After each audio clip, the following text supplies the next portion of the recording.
ലഹരി എന്ന വിപത്തിനെതിരെ ശക്തമായ സന്ദേശം നൽകി മുണ്ടക്കയം പോലീസ് സ്റ്റേഷന്റെ കീഴിലുള്ള J Murphy school, CKM-HSS, CMS high school എന്നിവിടങ്ങളിലെ സ്റ്റുഡൻസ് പോലീസ് കേഡറ്റുകളുടെ സംയുക്ത ആഭിമുഖ്യത്തിൽ സംഘടിപ്പിച്ച റൺ അഗെയിൻസ്റ്റ് ഡ്രഗ്സ് കൂട്ടയോട്ടം ശ്രദ്ധേയമായി. യുവതലമുറയെ ലഹരിയുടെ പിടിയിൽ നിന്ന് മോചിപ്പിക്കുക എന്ന ലക്ഷ്യത്തോടെയാണ് കൂട്ടയോട്ടം സംഘടിപ്പിച്ചത്.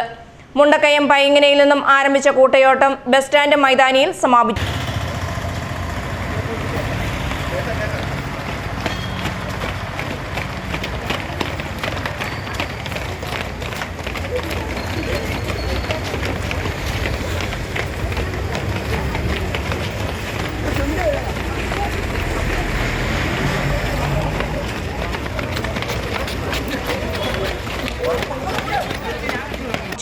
മുണ്ടക്കയം CI രാകേഷ് കുമാർ അധ്യക്ഷത വഹിച്ച യോഗത്തിൽ Mundakayam press club president Bobina Mathew ലഹരി വിരുദ്ധ സന്ദേശം നൽകി.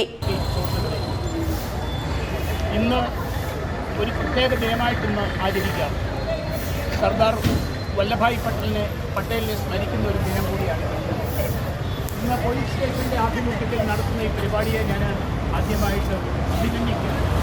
കാരണം നമ്മുടെ സമൂഹം ഇന്ന് മയക്കുമരുന്നിൻ്റെ പിടിയിലാണ്.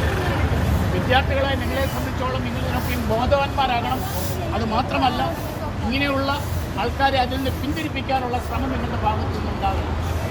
നമുക്കറിയാം, ആരോഗ്യമുള്ള ഒരു തലമുറയെ വാർത്തെടുക്കുകയാണ് നമ്മുടെ ലക്ഷ്യം. SI വിപിൻ KV, സ്കൂളുകളിലെ CPO, ACPO തുടങ്ങിയവർ പരിപാടികൾക്ക് നേതൃത്വം നൽകി.